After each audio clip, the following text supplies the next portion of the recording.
Hello and welcome to the European Regional Final of ClimateLaunchpad 2021. Oh, greetings from Vilnius, the capital of Lithuania. I'm Dovilė Kurpytė, electronic engineer, passionate engineer, and I'm so honored to be here on this blue stage. And ClimateLaunchpad, you may wonder, what is this? And it's world's largest green business idea competition with a mission to unlock the world's cleantech potential that address climate change. ClimateLaunchpad started at 2014 with 11 European countries in this family. Now it's truly global competition happening all around more than 30 countries, more than 40 countries, more than 50, so now it's worldwide. And today's event is the celebration of Europe's brightest cleantech ideas. European regional finals take place in three virtual stages. So 2 stages, blue and green one, are dedicated to semifinals. And in total, 30 startups will present their green ideas divided by 7 different themes. Here will be teams pitching in 3 themes, which is clean energy, sustainable mobility, and urban solutions. And I would like you to stay here, but if you are interested in the green stage topics, which are food system, circular economies, adaptation, and resilience of the next big thing, feel free to switch to the green stage. You can also find this link in the video description. All semifinals will end by 1 CST time zone. And the program of the main stage is filled with keynotes, master classes, discussions. At 3 CST time zone, the best startups from every theme will meet on the main stage and will compete for the prizes. Of course, hosting the event wouldn't be possible without the involvement and support of our partners. European Regional Final of ClimateLaunchpad is organized by Sunrise Valley Science and Technology Park based in Vilnius, Lithuania. On behalf of the organizers, I want to thank European Institute of Innovation and Technology, ClimateKick, and the headquarters of the ClimateLaunchpad for this opportunity. The main partners of this event, Bank of America, for the trust, and all partners for getting involved in many different ways. So let's officially start the clean energy theme. And it's also now the time to meet our jury who will evaluate and see the pitching on virtual stages, and which will be evaluated by 4 professionals. The first one is Maria Joao Teles, coordinator of the North Regional Board of Environmental Engineering Specialty of the Portuguese Engineering Association. Hello, welcome. Our second jury is Elena Salamandic Alioshiena, partner at Catalysta Ventures. Hello, welcome. Our next jury is Paulius Kozlovas, Head of Innovation at Ignitis Group. Hello, welcome. And our 4th jury is Edgaras Kriukonis, Digital Innovation Expert at Sunrise Valley DIG. Hello, welcome. And today, every team will have 5 minutes for their presentations and 3 minutes for Q&A.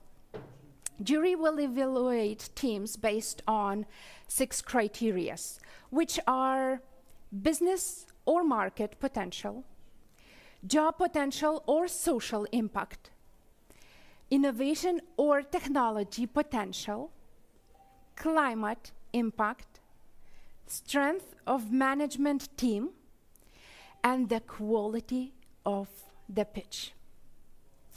In the clean energy thematic block, we will hear presentations from 4 teams: Carbometrics, Aquaba Power, Sustainable Digital Twin, and Hellostrom. Each team has recorded their pitch beforehand, and we will see their videos first, and then after each of the presentation, a team representative will join us here to answer all the jury's questions. And now, without further ado, I would like to start the pitching part. And the first up is Carbometrics from France. Enjoy. Good morning, I am Corinne. I am delighted to present you today Carbometrics, the platform of carbon performance of any company. Company emissions data are scattered, not available, unstructured, or difficult to compare. Our carbon performance data service is delivered through a platform with a freemium business model, free of charge to companies for a subscription of €500 per month per user for banking institutions for them to get access to data in bulk. We belong to the extra financial data market for financial institutions. Our beachhead market is €50 million. We target 1,000 European banks most engaged on climate. This market can grow to a potential of 2.8 billion with other European banks and asset managers. Our customer value proposition is twofold. We help banking institutions comply with regulation on carbon reporting and climate risk assessment, not only on large public enterprises in their portfolio, but also on hundreds of thousands of SMEs. We help companies assess their carbon footprints in minutes, not weeks, free of charge, and compare themselves with peers. Our solution is built on 3 pillars. First, a carbon estimator. In 5 key questions, companies assess their carbon footprint. They only need to spend time on the most significant emission categories. Second, the most comprehensive database with hundreds of thousands of companies referenced, fed from public repositories, Carbometrics carbon estimator, and machine learning algorithms. Third, the rating to compare companies in a given sector. We have conducted over 50 user research interviews. Here, what we've discovered. Yes, more and more national and EU regulators are imposing new climate compliance and reporting obligations to financial institutions, requiring new data. We tested their interest in sector-specific data. Instead, what they desperately need is coverage on a lot of companies, including SMEs. Finally, they need complete carbon footprint, including Scope 3. Our financials rely on 4 key drivers. License price of €500 per month, number of licenses purchased by customers, 10, cost of sales, €55,000, and market share of 20%. With this hypothesis, we reach a €3 million profit per year for a 12 million euro sales. We are an enabler of GHG emission reduction. We make data universally accessible to all stakeholders to increase pressure, guide financial flows toward low carbon players, and trigger emitters to drastically reduce their emission. For instance, a mere 10% improvement in the electricity production sector results in 1.2 gigaton of CO2 equivalent saved per year. We are 3 founders obsessed with climate change. Our dream is to deliver on the emission reductions objective set in our entreprise à mission, map 1 million companies, and reach a 100 million valuation. I am Corinne. I have built international operation and founded French reference website Shift Your Job. Christian was a partner in the most successful European private equity firm. He is also a seasoned investor in tech startups. Marie has experience in financial risk management and pioneered tech and data science in leading financial institutions. Thanks for your attention. Hello, Corinne Ba. Can you hear me? Yes, we can hear you, we can see you. How are you feeling to opening the pitching part? Great, energized. So nice to hear. Are you ready for the questions? Ready? All right, then the 3 minutes starts now. I invite jurists to ask questions.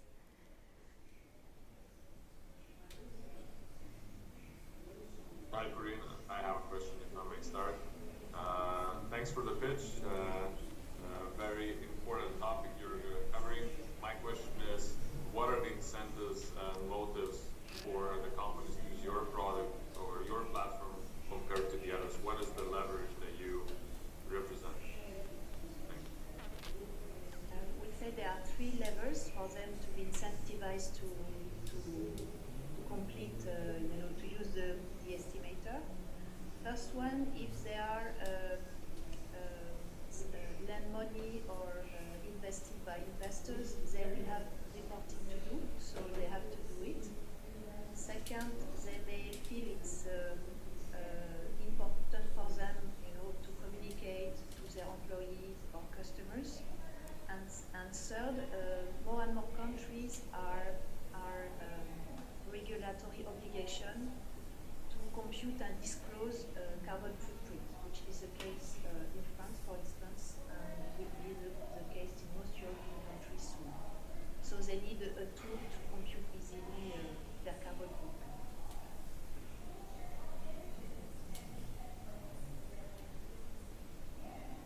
I have another question. Thanks, Corinne, for the pitch.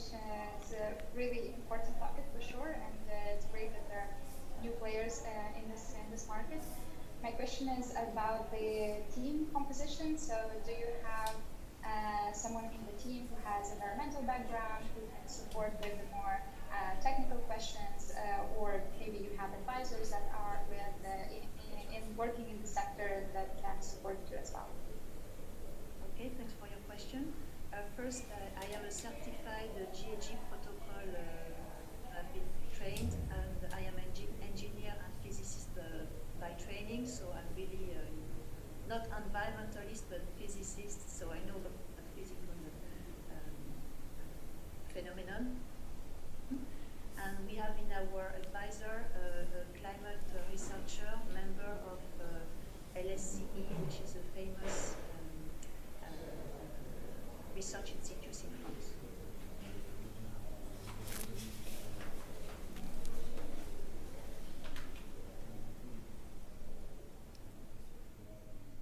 Do we have a last short question? I can have a third one if I may. We're almost out of the time, so we will not have an opportunity now because 3 minutes are over now.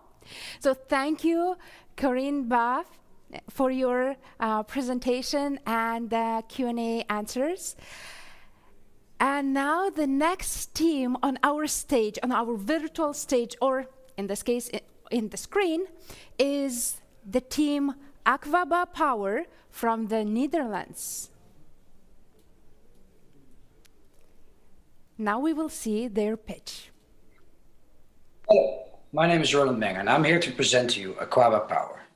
Past 7 years, I've been working extensively in sub-Saharan Africa on clean energy projects. In this capacity, I've seen there's many countries being powered by hydropower dam reservoirs. However, due to climate change, the scarcity of water is decreasing the output of these reservoirs. At the same time, the continent has one of the highest solar radiation profiles in the world. So I was thinking, why not combining this existing infrastructure with the potential of solar to come to a more generation capacity? So what I'm proposing is existing hardware, which is floating solar on the existing hydropower dam. With my smart software solution, using real-time data and a self-learning algorithm, we can optimize the output in order to have, without any modifications on the grid, an increased generation profile and higher flexibility. Aquaba Power is offering this software solution as a service, where on the basis of actual solar radiation, water level in the reservoir, and the grid capacity and demand, there is an optimization being made automatically and autonomously to decide how much power from the solar and how much power from the water should be added to the grid. So the market potential in Africa, as you can see, there's a huge hydropower capacity already in place. However, at the same time, in many countries, there's a deficit in energy access. So only covering these hydropower reservoirs with exactly the same capacity in terms of solar will already yield an untapped market of $3 billion. A normal hydropower plant has 100% capacity at any given moment. If you put solar panels on top of it, you will increase it to 117% generation capacity. If you add floating solar to it, and at the moment the sun shines, you do not disperse any water, you will increase it to 164%. With our software solution, taking into account water levels, real-time irradiation, and the actual demand, you can increase it to 211%. So how does it work? In a typical hydropower plant, you'll have a 120 megawatt capacity in this case, which is only dispersed at peak hours because of the water scarcity. Over the daytime, when there's a lower demand, you are dispersing a lower amount of water. A solar power plant has its peak during the day. So overlapping it is what's currently happening.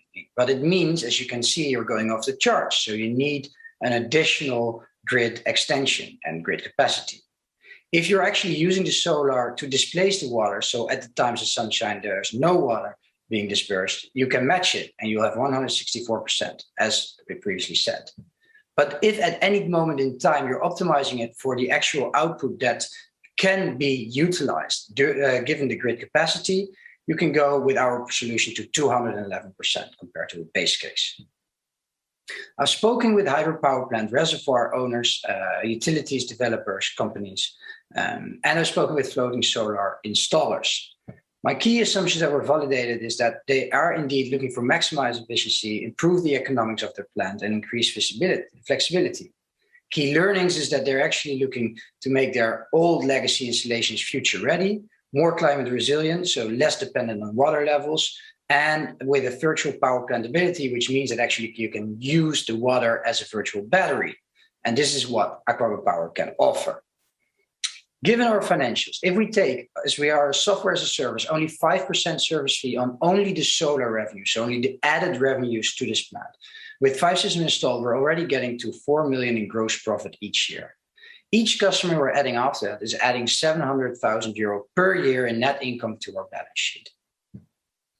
The average CO2 emissions that are currently generated in Africa on a given power plant are 405 grams per CO2 per kilowatt hour. Given that our solution is using the existing grid and existing capacity, so we're not building anything new, it means that we're actually displacing that. Additional qualities that we have is that there's no grid expansion needed, no minerals, no materials, and it's stabilizing the grid so you can add even more renewables to the grid. I've been working on this together with my partner, BIT, We are together working on both the tech solution as the finance solution. Previously, I've been working in Silicon Valley startups in large corporates, raising capital for solar in Africa, and BIT has been using for large corporates, working on the algorithms, machine learning, and smart software solutions. We are aiming to have a pilot running in Ghana by 2022, expand rapidly after that, and with our dream team of technology software engineers worldwide, we will help add value to our existing infrastructure that's there. Thank you very much. Hi, Roland Manger. Hello, can I make a question? Congratulations for your pitch. Hello? Hello. Please, Jerry, wait a second. Hello, Roland Manger. Can you hear us and can you see us? Yes, perfect. Thank you. All right. How do you feel? How are you feeling? Excited, very excited about this opportunity. All right. Are you ready for the questions? Definitely. So nice. So your 3 minutes starts now. Now I invite Jerry to ask questions. Hello. Congratulations for your pitch. It was excellent. I wonder, do you own intellectual property? Not yet. No, we're working on that. So we build a prototype right now, and we are going to test it. And if that's working, then we're going to file for the intellectual property. So, but to be honest, it's not the most complex piece of software ever built. So I think that the added value here is next to just the software solution, also the network and the business relations. These hydropower plants, most of them are quite old systems, like 20, 30, 40 years old. So each hydro plant obviously needs a tailor-made solution. So one will be running on a different software system than another one. So it's not a one-stop shop, it fits all. So in that sense, I don't think that intellectual property can actually protect it, rather just being the first mover here and tailor it to each utility separately. Okay, thank you.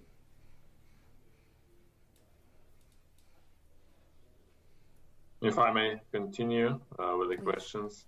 Very relevant topic. Myself coming from an energy company, we've been looking into these ideas for quite some time, and we have seen lately, probably during the last couple of years, quite some developments, very similar to what you have been showing. My question is, you're talking about a first mover role that you would like to take. What does it make you a first mover, since these demos and experiments are going for quite a while? What is the uniqueness that you are coming with? That's a very good question. So what I've seen in market, I've been working past 2 years for a large energy corporate for EDF. So I've seen what's out there in the market, and most of it is virtual power plant and energy management systems. So these are, most of them are tailored to combine wind, solar, hydro potentially to optimize for whatever the grid demand at a certain moment is. And that's very relevant in Western Europe, but not as relevant to Sub-Saharan Africa.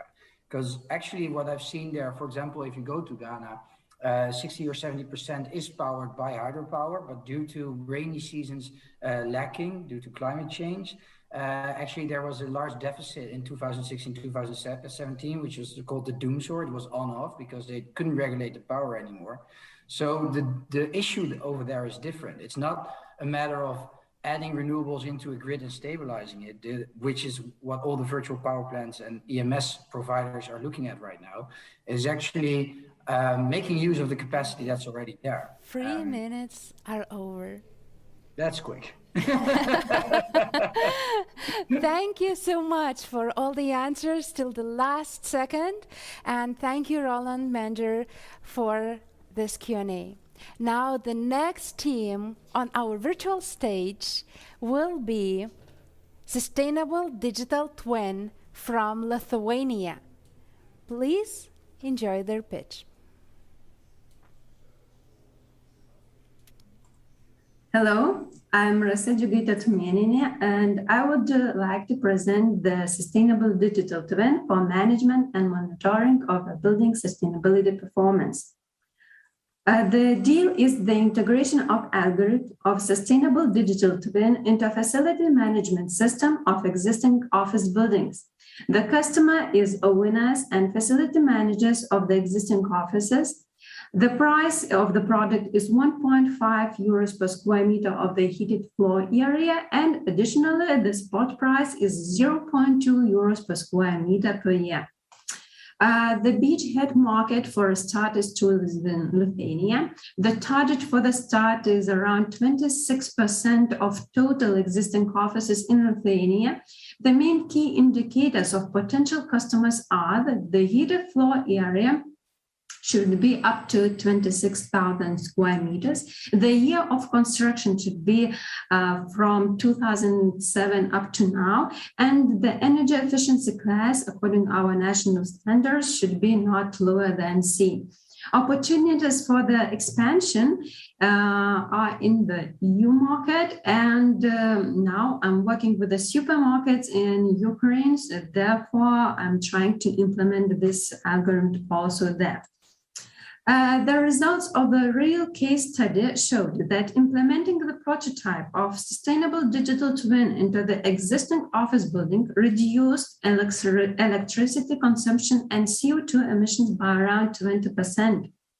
The product consists of the main processes, so of creation of a digital twin using the existing building database, the integration of the energy data of the BMS to monitor and manage the actual energy performance, and creation the new HVAC control algorithm in order to increase the sustainability.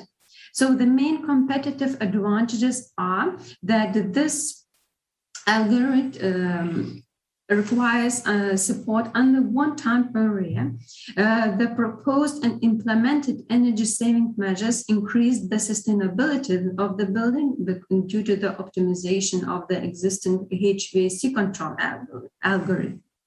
The results of interviews showed that owners feel the need to implement energy saving measures in order to increase the sustainability of the buildings, existing buildings, but also they need the tool or system which can provide information and indications to maintenance managers what can be changed and what the expected results is obtained.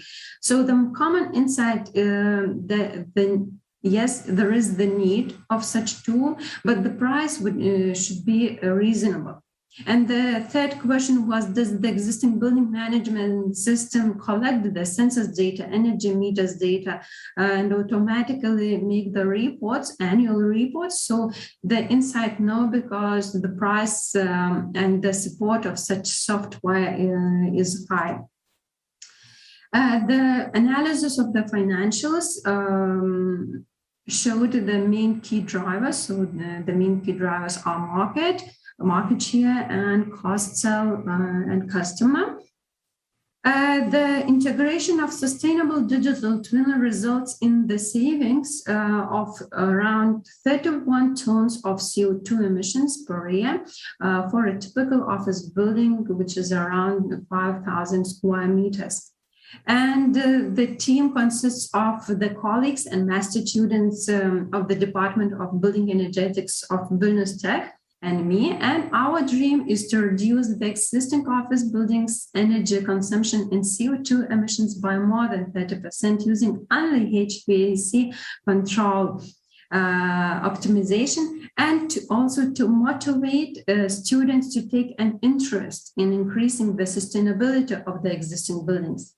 So thank you very much for the attention and have a good day. Thank you for your pitch, and hello, Rasa Tumyanina. Hello. How are you feeling today? Good, thank you. Are you ready for the questions? Yes, of course. So, without further ado, let's start 3 minutes of jury's questions. I have a question, first question, if I may. First of all, thank you very much, Rasa, for a pitch. It's really impressive. My question is regarding your acquisition strategy and cost of acquisition and cost of onboarding new partners. So maybe you could tell us a little bit more about that.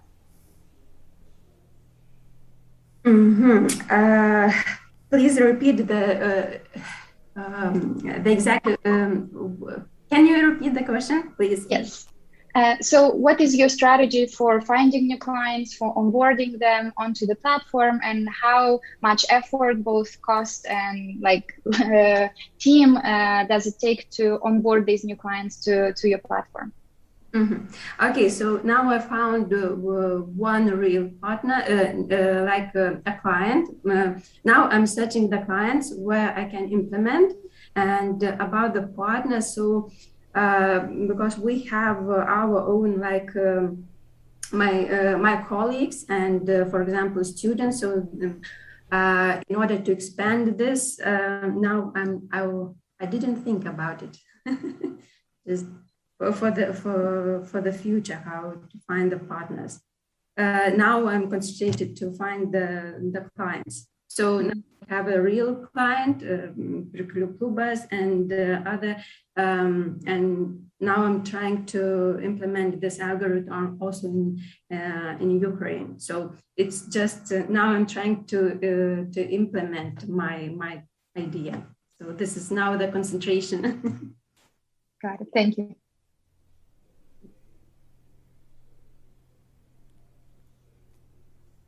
Do we have more questions?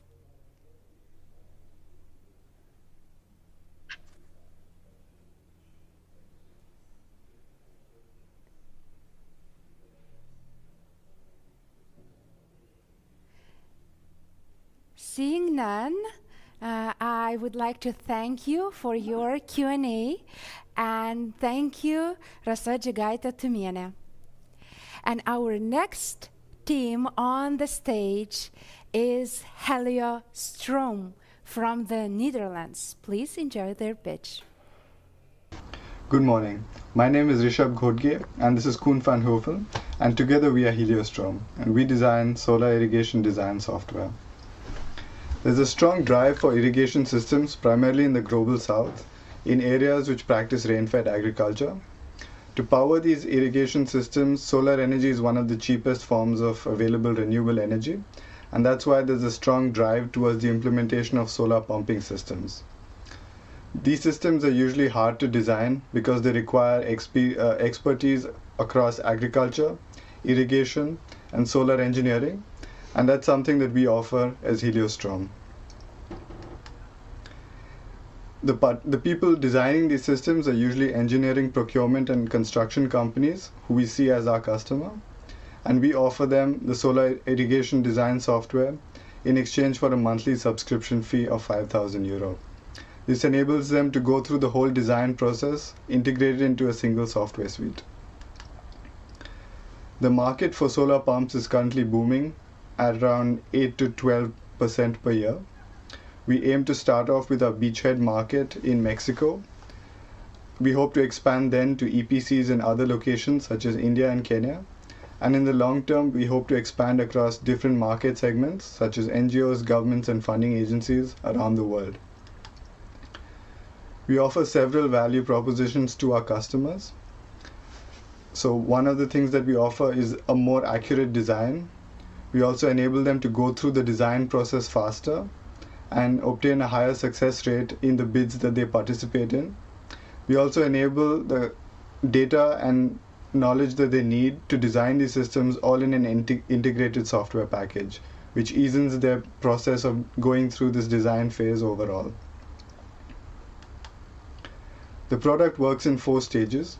Initially, the end users, who are farmers, provide a small number of data points, such as the location and the choice of crop. We complement this with satellite-derived data, such as rainfall and solar resource. We then calculate through our backend the water demand profile that needs to be provided by the irrigation system and the energy demand profile which is required for pumping it. We then make a bill of materials and an estimated quotation for the required project. And now Koen will continue. Thank you, Rishabh. So in terms of the customer discovery, up until now we have done around 16 interviews.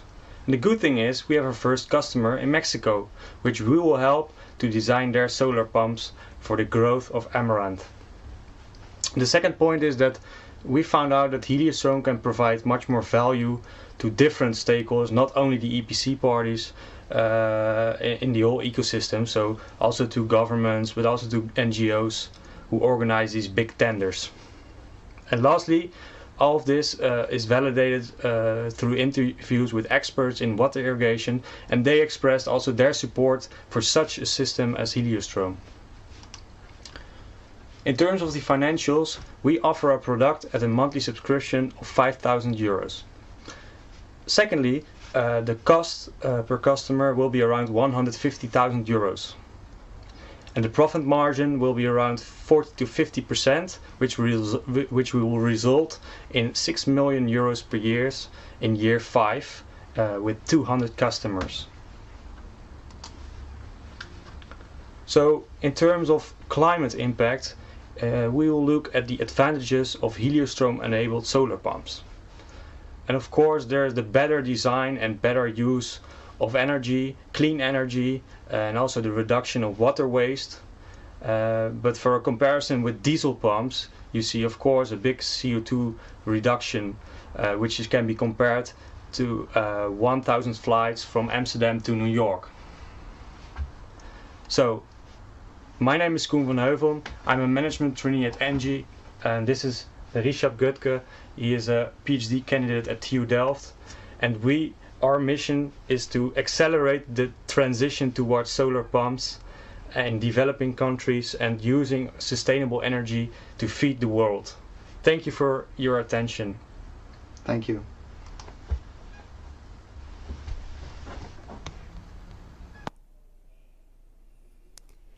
Hello, Richard Gotke. Hello. How are you feeling today?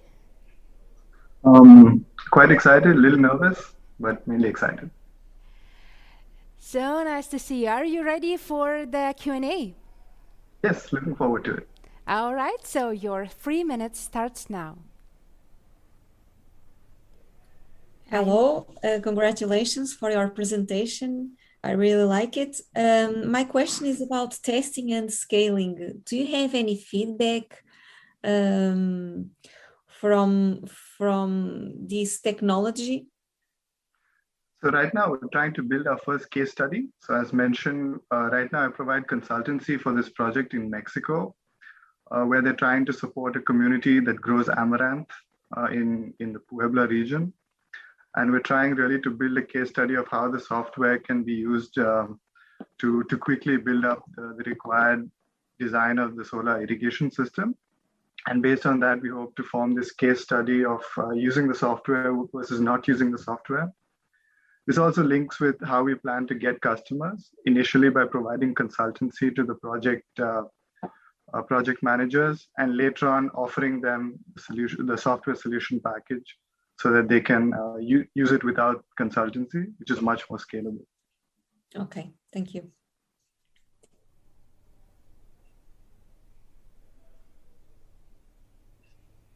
Do we have more questions from jury?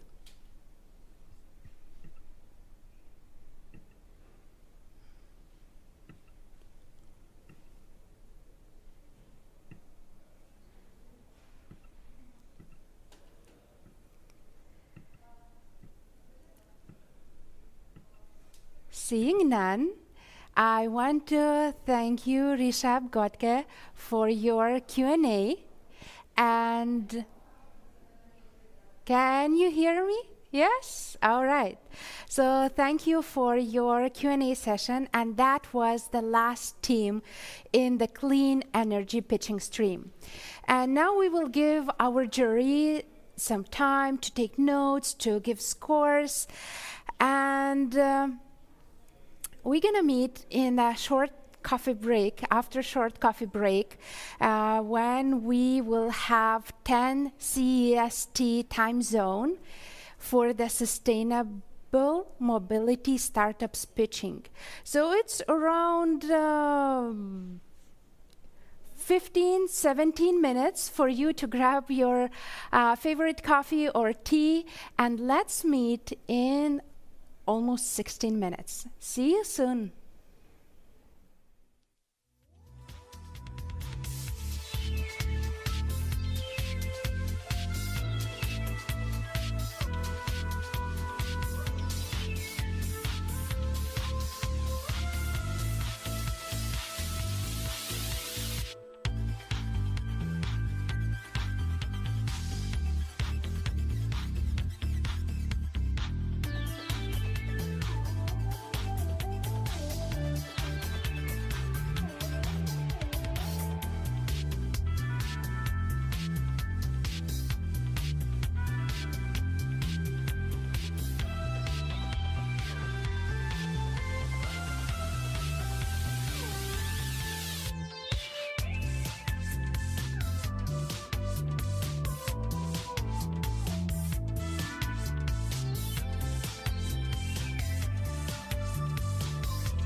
Welcome back on the blue stage of ClimateLaunchpad European Finals 2021.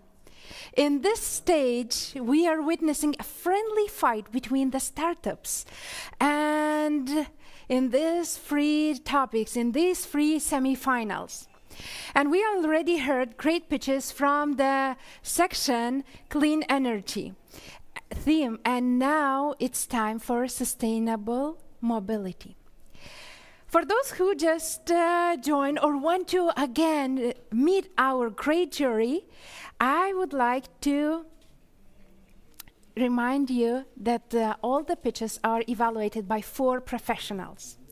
Our jury, Maria João Teles, coordinator of the North Regional Board of the Environmental Engineering Specialty of the Portuguese Engineering Association.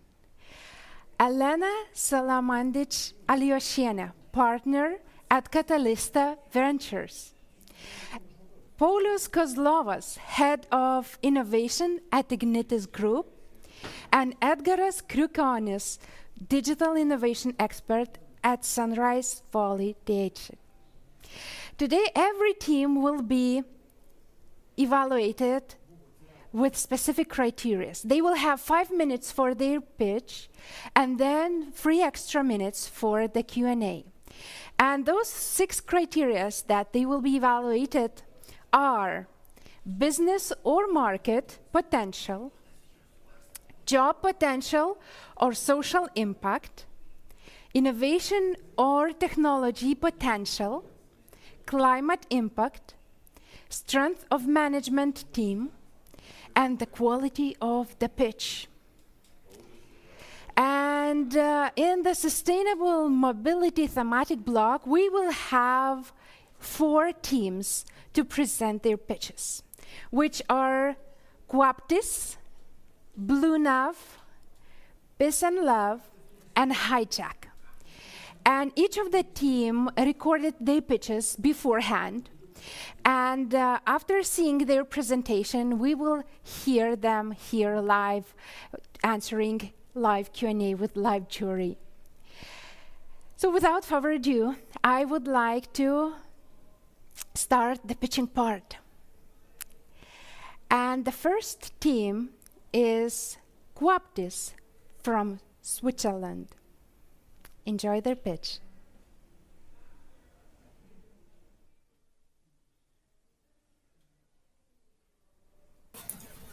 Hello everyone. I would like to start with a worrying forecast. According to experts, 50% of trucks will be still fossil fuel based by 2050. Indeed, electric and hydrogen technology won't be enough to meet the truck industry climate targets. And this is why Captis is born. Captis is developing a patented technology, a CO2 capture kit that can immediately and drastically cut 90% of CO2 emission of all existing trucks. The deal is the following. Captis ran the capture kit to trucks companies for €3,000 per truck annually. And we have a second revenue stream, which is the captured CO2 that is collected by Captis. Then it is sold to industry or valorized through different valorization pathway. We call it this operation the CO2 monetization. The revenue for that is around €1,250 per truck. Our beachhead market is Swiss urban trucks and worth €270 million. Why urban truck?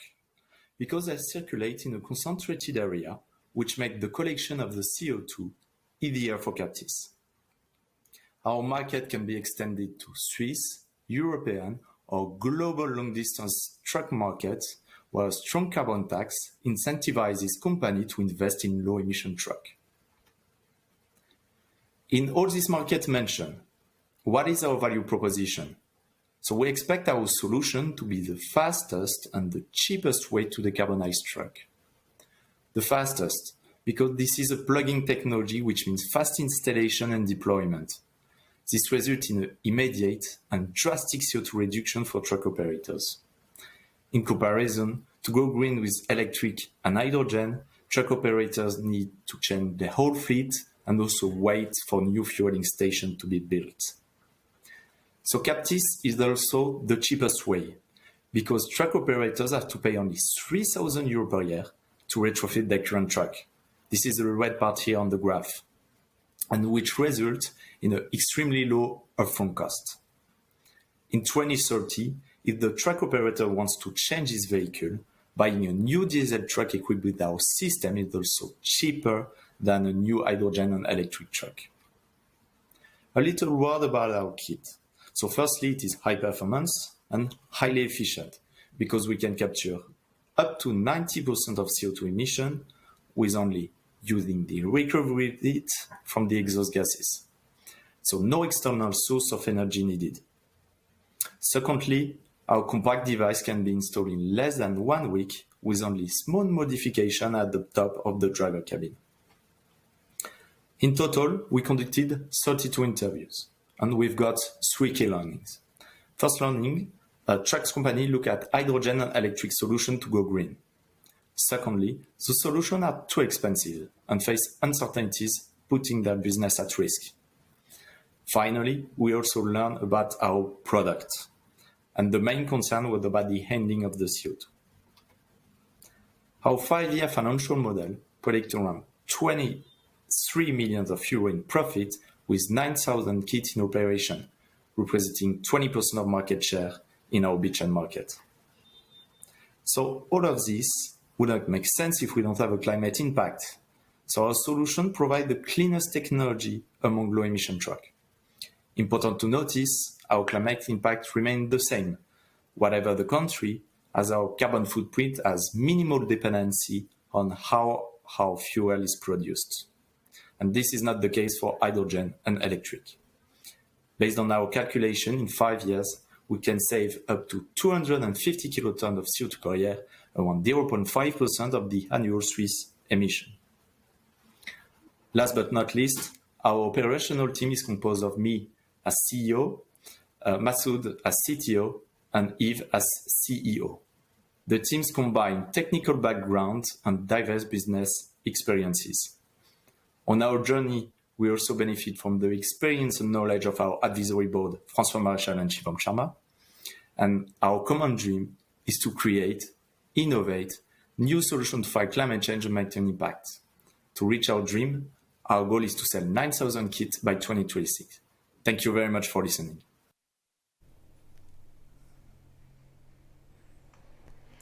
Hello, Masoud Talebi Amiri.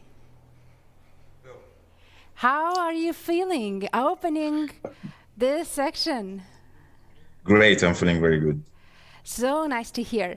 Are you ready for your 3 minutes Q&A? Absolutely. All right, so your time starts now. Hello, congratulations for your pitch. I wonder about the safety issues. Have you done any tests to safety of that system? Because it will be on every truck and with movement and so on. Have you performed safety tests? Yes, we did some safety tests in more of a laboratory scale. However, at the same time, we have close partnership with truck producers and also some companies like garages that they work on retrofitting trucks. So we have the side of the industrial safety and knowing in practice how we have to secure the product itself.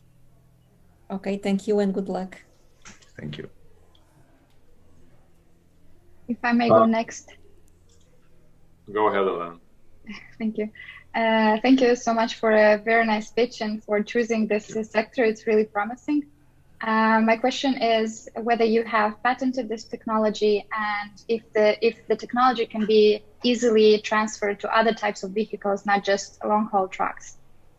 Thanks. Sure. Yes, the technology is patented. We started with European Patent Office and we had the PCT patent application. And now we're in the national entry phase that we are working with technology transfer office of EPFL for the national and 3 phases. And about the technology itself, the system is designed for internal combustion engines. So it's not only for trucks, it can work for heavier vehicles, it can work for boats or any vehicle that they're using internal combustion engine. However, considering the market, we decided to go with trucks, especially urban trucks at the beginning, to have easier market entry. Thank you. I have one last question. Interesting idea. Could you maybe give me some more details about, we know there are 2 fuel tanks of diesel, typically 500 liters each, so a ton of a diesel. Burning that much diesel gives you quite a lot of CO2 in terms of space, volume, weight. Do you have the numbers just to have an idea how often you would need to discharge the tanks? Sure. So this is a very good question. It will really depend in future on the client's needs, because the volume of the CO2 is almost 3 times the diesel fuel that it will be used. Yeah, it's some part that we are studying, and during the pilots, we will study it better to see what is more feasible for our clients when we enter the market. And 3 minutes are over. Thank you so much, Masoud Talebi Amiri, for Q&A. And the next team on our virtual stage, in this case, in the screen, will be Blue Nav from France. Enjoy their pitch. Hello everyone, my name is Mathilde Gombo. I am here to talk to you today about Blue Nav, as in blue navigation. We develop electric and hybrid motorization solution for boats, because we believe that tomorrow's mobility will be clean for boats too.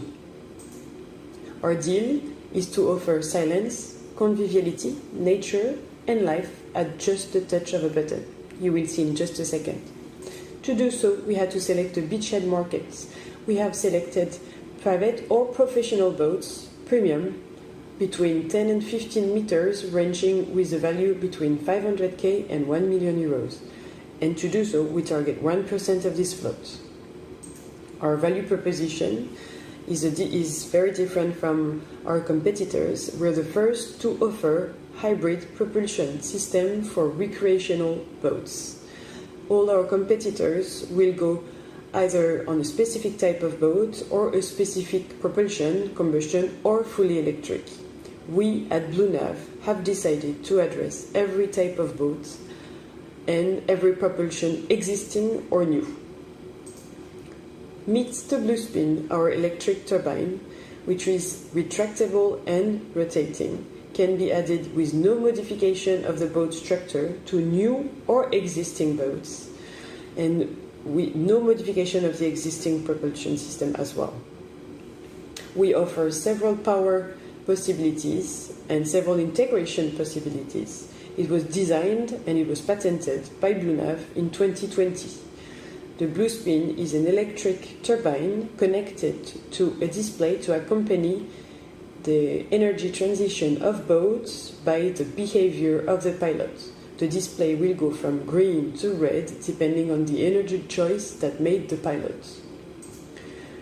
Our discovery was composed of 3 questions. How many electric propulsions were sold so far? How much the public was ready to pay for it? And how many people are actually ready to adopt cleaner means of transportation today? We came up with a price, 16,000 euros for one electric pod. So far, we've installed 10 electric turbines during our first year of life. We have a pre-order book for 2022 of 50 Bluespin and 1 million quotes in the books. But Blue Nav has a larger vision of the energy transition of boats, not only propulsion.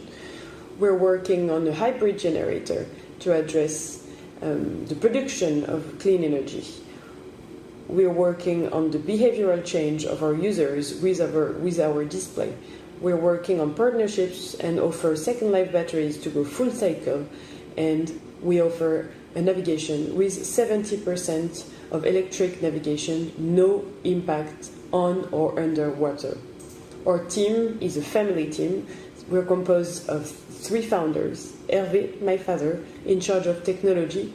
His dream is to leave a legacy behind him. My brother, in charge of sales, Thomas, wants to revolutionize sailing. And I myself wants to leave a footprint behind me. Thank you for listening. It's a pleasure to meet you. Hi, Matilda Gambo. Hello. How are you feeling? Great. We wish you all the best to you. And are you ready for the Q&A session? I'm ready. All right, so let's start. 3 minutes.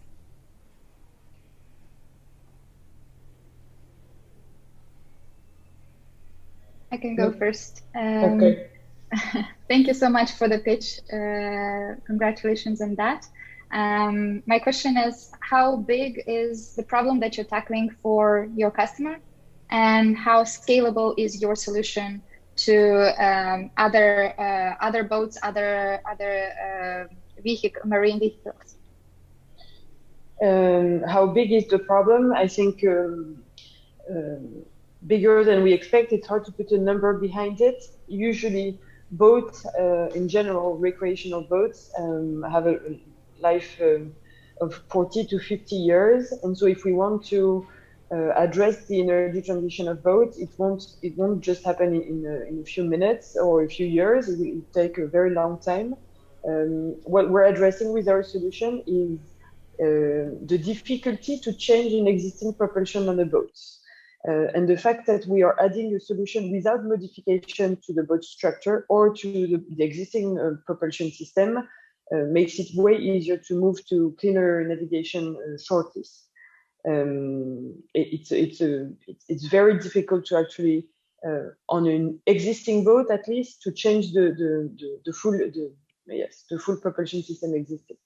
And how does our solution address a larger market than ours?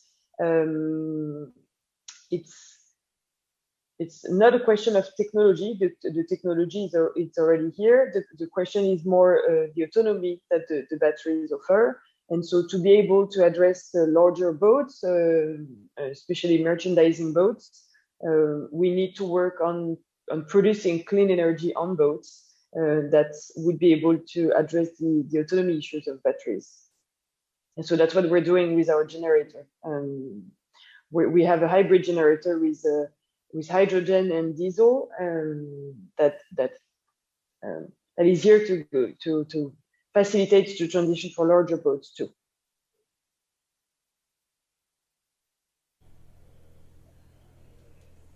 So, did I understand correctly? You generate power for the motors on board with a mix of diesel and hydrogen. Is that correct? Shortly, we're developing that solution. It's not ready yet. The first solution ready is the thruster that you saw. Yes, we are working on a generator that's hybrid with hydrogen and diesel, with the same idea that we need a transition before we actually use hydrogen everywhere or find hydrogen everywhere. We're working on a compact generator that can be installed on any boat. It can also address other markets than boats. And 3 minutes are over. Okay. Thank you so much, Matilda Gambo, for all your answers. And now we are going to the next team, which is Peace and Love from Switzerland. Enjoy their pitch. Can you remember the last time you went to a festival? Maybe it was a long time ago. And can you remember you had to go to the toilet to this festival? Was it a nice moment? Well, I don't think so. Well, we will not leave you in that shit, guys. We are Peace and Love, and we welcome you to the toilet revolution. We provide the dry toilet cabins to the festival that they can rent or buy. The Swiss festivals is our beachhead market with over 500 events per year. We will then hit the Swiss construction sites and eventually the European construction sites and festivals. We chose the Swiss festival as a pitch market because I have been volunteering for them for 12 years now. I know the network and how they function. Especially, they have this willingness for sustainable events, but also often a small budget. So we based our project on these facts, developing a toilet that you can take away. Basically, we are the IKEA of toilets. We suggest dry toilets that you can take away to avoid delivery costs, which are sometimes higher than renting costs. Which means that for the same budget as a chemical toilet, you can afford the sustainability, comfort, and design of a dry toilet. Technically, the heaviest part to carry of a Peace and Love toilets is movable without machine. It's 50 kilo. This is it. It's easy to transport and move by 2 people. You can then assemble it in 15 minutes, and it's customizable. Definitely, some people say, we make some good shit. That's what we heard during our customer discovery campaign to even companies, users, and festivals, including first paying customers. Our key assumptions were that there is pain with chemical toilets, they are ready to use dry toilets, and there is a willingness to transport and install material. Our big learnings on this customer discovery is that the smell, the heat, and the poor design of the chemical toilets are the biggest pains. Once they try a dry toilet, they are positively surprised. There is no going back. And that 90% of the festivals use vehicles and transport volunteers to avoid delivery costs and to save some money. Speaking about money, how much do we make with this shit? For the renting profit would be 200,000 euros per year. With market share and net price as key driver, and the selling profit would be 60,000 per year, with projects per deal and market share as key driver. For the renting case, if we take into account the 30% of market share and calculate the climate impact, would give us 75 tons of CO2 per year, saved per year. The calculation is based on the renting of 4 toilets during one weekend and comparing chemical toilets, which are energy-intensive logistic and use lots of chemicals, and compared to Peace and Love toilets, which are efficient to transport and maintain and do not use chemicals. We are Vincent, Fanny, and Jacques. Our dream is to become the IKEA of toilets, to provide 30% of the festival sanitation, and to make people as passionate about dry toilets as we are. Last but not least, Guy, our dream is that one day you will buy a festival ticket just to test our toilets. We are Peace and Love, and we welcome you to the toilet revolution.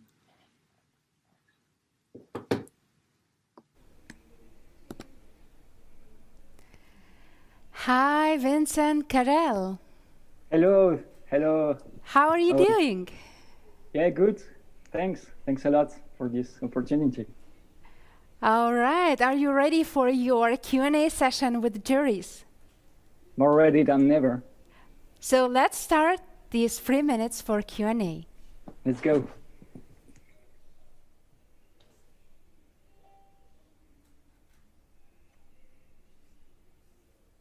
I invite juries now to proceed with the questions. Hello, congratulations for your pitch and for your energy. Have you received feedback? Have you tested it with potential customers, and what feedback did they give you? Yeah, we had the chance to test it to the Curie Jazz Festival near Lausanne, and it was a nice experience. Both the customer and the users in the festival were happy. They were really surprised to find such toilets, but positively surprised. So yeah, we had a good feedback, and it's very motivating for the next month. Okay, good luck. Thank you. Okay, hello. Question from my side. What will be your main key activities you will do as a startup? The main key activities I will do with... As a startup, what will be your main activities? You will produce, you will take care of logistics, what else? We will design toilets. That's the first products. The next products are toilets we can transport with a bicycle, and also toilets. So R&D activities. Okay. Yeah, design and production, manage production and the selling. Okay. And okay, thanks. Thank you.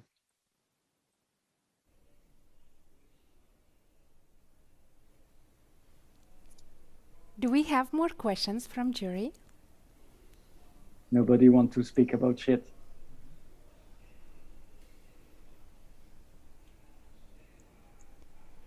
Seeing none, I would like to thank you, Vincent Carrel, for your time, pitch, and answers in Q&A. Now, our next team on this virtual stage is Hijack from France. Enjoy their pitch. Hi, I'm Alex Eliades. I'm the founder of Hijack. Hijack is an online platform where you can design your green hydrogen project. The deal. So Hijack is running basically a two-sided business. On the left side, you have energy professionals, so engineers, business developers working on the energy industry, who use our platform Hijack to assess online calculations, sizing and costing of key equipment of the hydrogen industry. They use on a freemium base this platform. And on the right side, you have the tech manufacturers who use our platform to assess targeted marketing on a license base. The market. So this market, we know it well as we have people on our team with background on this market, and we have selected as our beachhead market the manufacturers and suppliers of hydrogen equipment. Mainly for three reasons. First, we know them, we have talked with them, and we know how to access to them. They are well founded. And third, during this customer discovery process, we had extremely positive feedback from them, and we are excited to starting work with them as also they understand well our value proposition. Speaking about our value proposition, so for the energy professionals, engineers and business developers, they are saving time and money with Hijack as they can do all the everyday calculations with Hijack fast. Also for the supplier identification step. That's something very useful for them. For tech manufacturers, we are offering a unique way to generate qualified leads. Our product. So Hijack is halfway between an energy process software and a marketplace. What we change is the accessibility of our platform, of our software.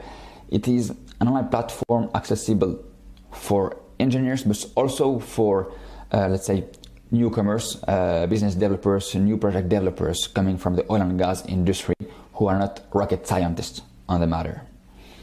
And also, when somebody does a calculation, we showcase the right product existing on the market and matching with calculation. So we help the tech manufacturers and we do a win-win matchmaking.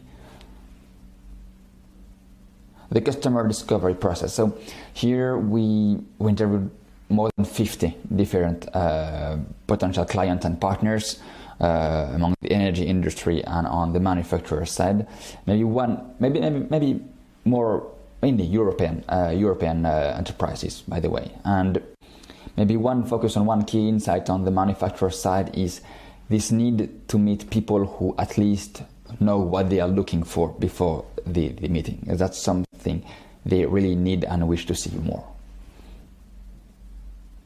Our financial monetary, so it's a two-sided monetary in our case. If you focus on the right side, because it's our beachhead market, 1.2 million net profit per year. That's our target for 2026. The key drivers, market share and customer relation will be super important for us. Climate impact. What's important to understand with Hijack is all the algorithms we have developed focus on hydrogen usages where CO2 is hard to abate. It means heavy mobility and industry. And also we focus on low carbon hydrogen production methods. So electrolysis, high temperature, low temperature electrolysis, not steam methane reforming. Whatever the usage, mobility or industry, the impact of CO2 savings is significant. Of course, for the industry, it will depend case by case of the application, how much we can save CO2. Founders, dream and team. So when we started this project 9 months ago with my co-founder, so we were 2 persons working on the project. Now we are 8 persons working on Hijack. Always we succeeded to keep this balance between hydrogen expertise and digital expertise. And we set ourselves some targets with high expectations. We know we will need to hire more engineers and developers for this project, but we also know that we have already the right mentors, the right core team, and the right motivation. Thank you very much. Hello, Alexis Liadis. Hello. How are you feeling today? Very fine, thank you very much. All right, are you ready for the questions? Absolutely. So let's start 3 minutes for a Q&A. I'd like to start, if other jury members agrees. Alexi, a very relevant topic. Again, you did your homework. Apparently, you see where at least Europe is moving for the next 10 years, how much capital is going to be allocated in this topic. So definitely a good area to be active at. My question is, from the practical perspective, so you're connecting 2 sides. On one side, you have the customers that are willing to explore and find out more about the technology, and then you have tech companies that does the job. Both of them want to meet, let's say, relatively decent person on the other side. How you will ensure that it's not going to become like a scammer's place where you pay for whatever, and then the tech companies are really, just garage initiatives and so on. What are going to be the measures to ensure that? Thank you. Thank you for the question. So yes, indeed, that's one of the dangers we have to avoid. First, we are lucky to have in our team 4 persons with background of several years in the hydrogen ecosystem. So of course, when companies will ask to accede to our platform to put their products on their own catalog, we will be smart, particularly at the beginning, on filtering and having companies, at least we know, who are there for a few years and who are able to sell these products. But also we know that there are some SMEs and startups who want to provide new type of equipment. So we will accept them, but with the condition on indicating the TRL and CRL level in order to be fully transparent with the quality and the maturity of the products. That's why there is a transparency if you are going to see a product or a manufacturer who is not already selling thousands of products per year. And on the other side, that's in fact the way why Hijack exists, is that after our customer discovery process, what we learned is that a lot of manufacturers are losing time in meetings with non-serious people, not really interested by their products, just here to learn things about hydrogen. And with Hijack, the good thing is that as to see a product, you need to match with this product through calculation. The manufacturer who is contacted by a user at least know that the person is enough enough serious to have done already sizing and costing calculation on our platform. So it should be already be a rather qualified lead for him. I hope it answered to your question.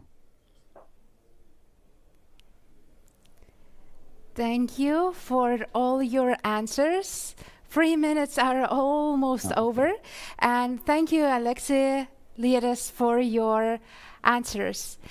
And that was actually our last pitch in sustainable mobility pitching streams.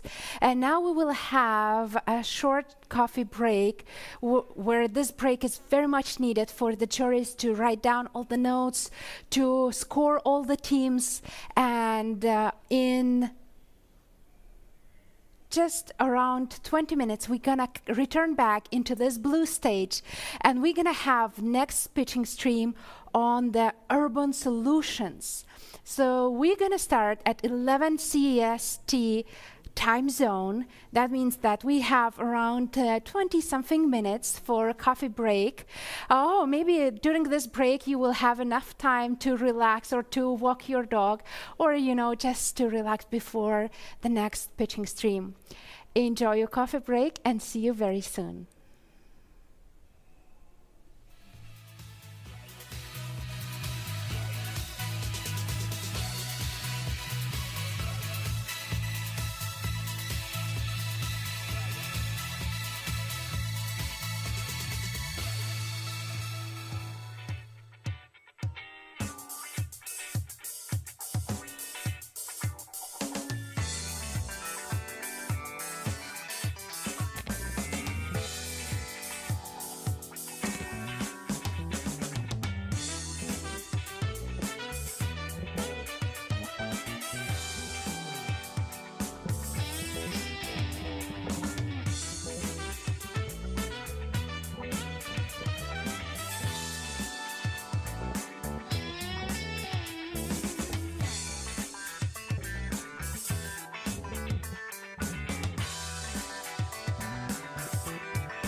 welcome back to the blue stage of ClimateLaunchpad European Finals 2021.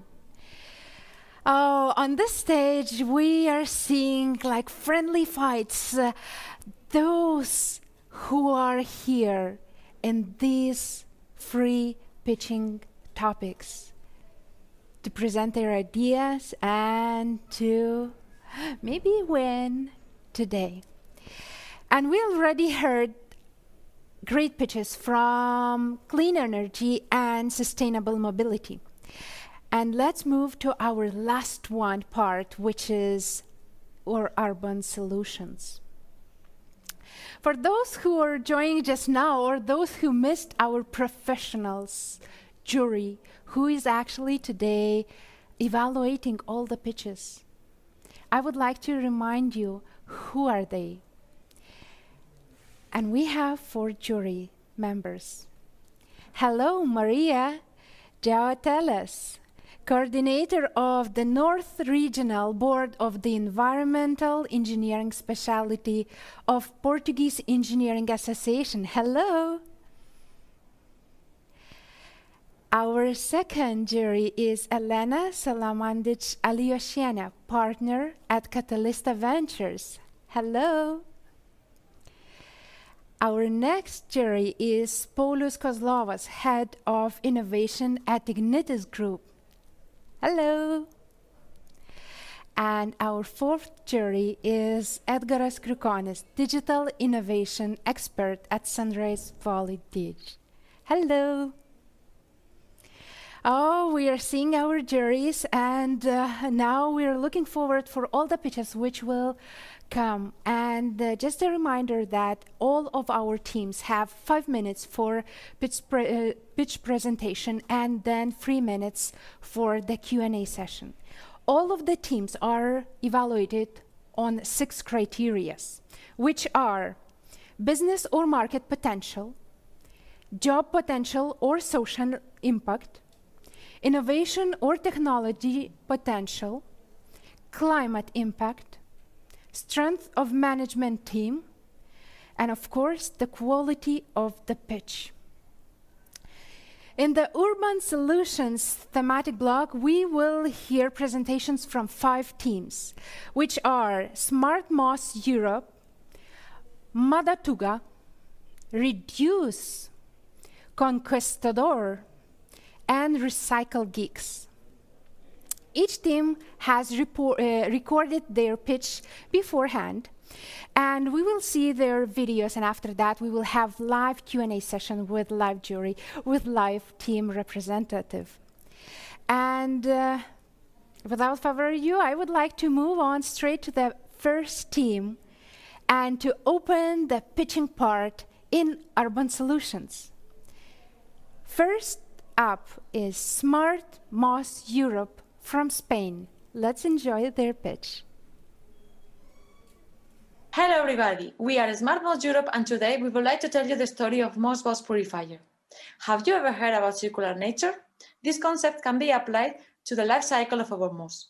In its first stage of life, it grows in nature. Then we take it to our indoor spaces, where it keeps on growing, removes toxins from our environment, and creates a mutually beneficial relationship with the human. In its stage of maturity, we return it to its natural habitat to serve as an aid to a new generation of plants. We sell our product, which includes the device and the app, for a price of 600 euros to B2B. When the moss is mature enough, we offer the service of picking it up and replacing it for 50 euros each year. After that, we extract its biostimulant and turn it into an organic fertilizer to sell it to the farmer market for 30 euros each sack.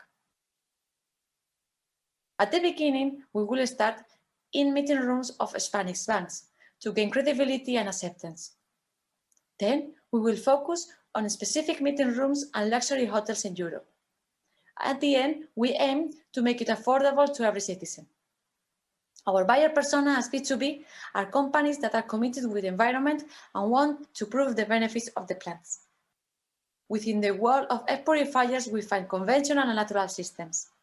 Smart Moss Europe offers the possibility of cleaning the air with a living plant and being much more sustainable, thanks to its optimal industrial process and the minimum amount of waste generated. That will improve the well-being of the employees and the customers. Mossbox is a smart purifier with which you can talk. Let's see. Hey Moss, can you ventilate the room, please? Of course, Maria. Do you want something else? No, thanks. It works with sensors that collect information about the moss and activators that keep the moss alive thanks to an artificial intelligence system. This information creates a continuous database in real time about the state of your moss, your air quality, and your climate impact. In more than 35 interviews, we confirmed that each business uses 2 air purifiers and has 2 to 3 natural items and more than 3 products or services to improve the well-being of their customers and employees. We found out that 95% of the air purifiers are industrial. 70% of the businesses want to be closer to nature, and 85% care about their workplace environment. Therefore, our conclusion is that there is interest for our product.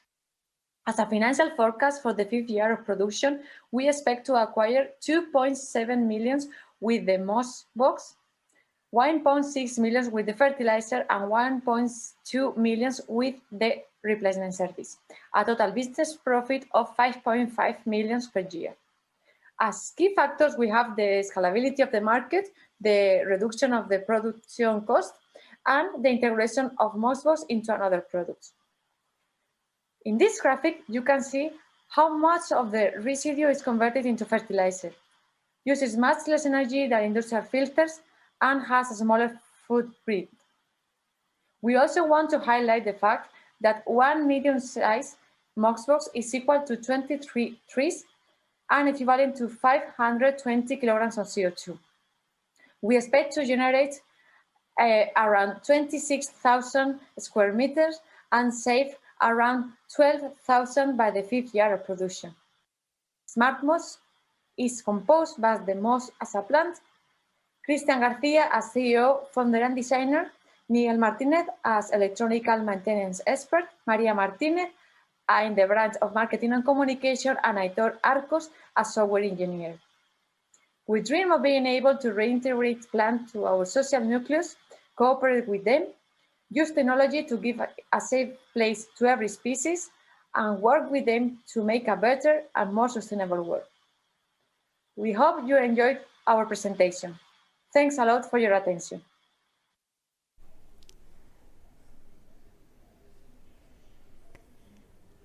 Thank you, and hello, Cristian Garcia Cebalada. Hello, everyone. Hello, how are you feeling? Yeah, excited and having fun with the competition. So nice to hear. Are you ready for your Q&A session? Of course. All right, so let's start. Your 3 minutes starts now.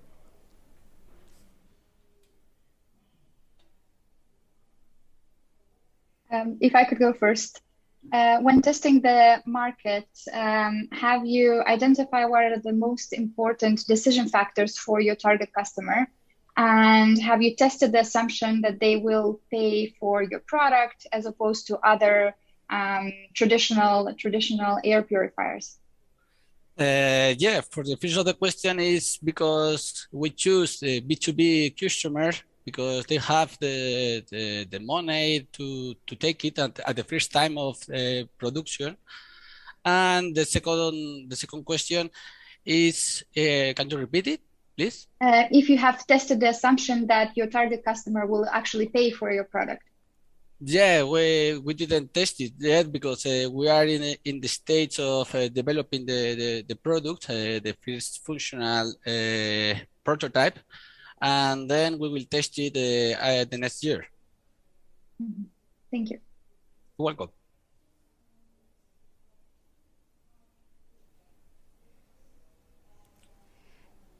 Hello? Hello. Are there other competitors that companies that sell air purifiers that are ecological as well? Yes, there are 2 types of air purifiers. There are the industrial, that is the most efficiently, and there are some kind of products that use moss, but it's a kind sterile plant. We don't work with the plant sterile. We work with the plant 100% alive. We protect that relationship between the humans and the plants. Probably the last question. Have you conducted any measures that would prove the quality of air after your solution is being installed? Yeah, there are interest for some investors, that is true. But nowadays, we need to prove that this product has this kind of effects in the environment, with the relationship with the human, and also in the room, no? And after that, we will prove to get more investors and pass the next stage, that is the second version, and maybe the MVP, the minimum viable product. Thank you. Thank you for all the questions and answers. And your 3 minutes are almost over. And thank you, Christian Garcia Zabalada, for your answers. Now we are going to our next team on our virtual stage. In your case, most probably in the screen, which is Mudatuga from Portugal. Enjoy their pitch. Did you know that in Portugal, 60% of urban waste still goes to landfills? That needs to change because of the new European Directive on Waste. My name is Carolina and I'm the CEO of Mudatuga. Our mission is to transform regular people into composting ninjas. After 1 year of working with composting awareness, having taught thousands of people, we are now launching our very own compost bin, Compostuga. If you're someone who worries about the environment and wants to make a difference, you can use our help to save your food scraps from going to waste. We offer our customers a bokashi bin for only 45 euros per unit. Bokashi is a fermentation process that enhances bio-waste's composting efficiency. With our product, you'll be able to treat and store your bio-waste even if you live in a small studio. Our beachhead market consists of urban Southern European customers with a sustainable lifestyle, and this segment is worth over 800 million euros. We aim to expand to a broader sustainability-oriented market in Western Europe, where home composting is already popular, and this market is worth over 1 billion euros. In the European Union, that same sustainability market is worth over 3 billion euros. Why should you have a bokashi bin at home though? Because you have been sending over 200 kilograms of bio-waste per year to landfills, and you could make a difference for the environment. With Compostuga, you'll be able to compost 90% of your home's bio-waste. After 5 years of use, you have saved from landfills over 1 ton of organic waste. If you're feeling anxious about composting, don't worry. Mudatuga gives you more than just a compost bin. You get a full experience with our learning platform, our Changemakers network, ebooks, workshops, and be part of the Composting Ninjas community. Let's now talk about Compostuga. It is a bokashi fermentation bin, 100% made from upcycled materials. It also never becomes waste itself because it can easily be transformed into flooring if it ever breaks. The biggest innovation relies on the material, a biocomposite made from mixed recycled plastic and cork waste. It couldn't be more Portuguese than that. Once you get your Compostuga, access our online platform and sustainability knowledge hub. You won't go on this journey alone. In our customer discovery phase, we came with the assumptions that people lacked knowledge about bio-waste issues, were indifferent about landfills, and had no space for composting. Through interviews, we discovered that there is a growing awareness about bio-waste and composting. Most people are unsatisfied with the current waste management system, and although they do live in small apartments, they have enough space for bokashi composting at home. We aim to reach a profit of over 30 million euros per year in the first 5 years.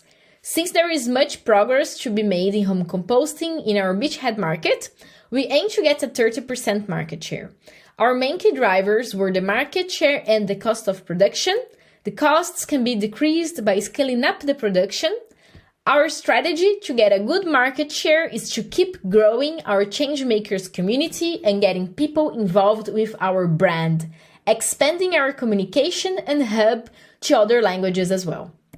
When our customers stop sending their biowaste to regular waste collection and integrate their compost into the soil, they reduce their waste's CO2 equivalent emissions by 105%. That happens because home composting combined with agriculture avoids but also captures CO2 equivalents from the atmosphere. With 30% of our beachhead market alone in 5 years, that translates into avoiding the emission of over 6 million tons of CO2 equivalents. Plus, by integrating the compost into the soil in agriculture, we can sequestrate over 400,000 other tons of CO2 equivalents. Mudatuga's co-founders are an all-female powerhouse with diverse academic and professional backgrounds. We have been working for the past year and accomplished a lot of milestones. Our dream is to transform everyone into composting ninjas, and by 2024 we expect to be in 30% of European homes, and by 2030 a broader expansion and no more biowaste going to landfills in Europe.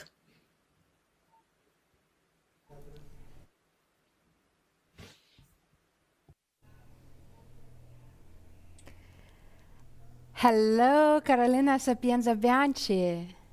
Hi, how are you? Good morning. So good to see you. How are you feeling? Very excited, actually. So nice to hear. So are you ready for your 3 minutes Q&A session? Yes, I'm ready. Let's start. 3 minutes starts now.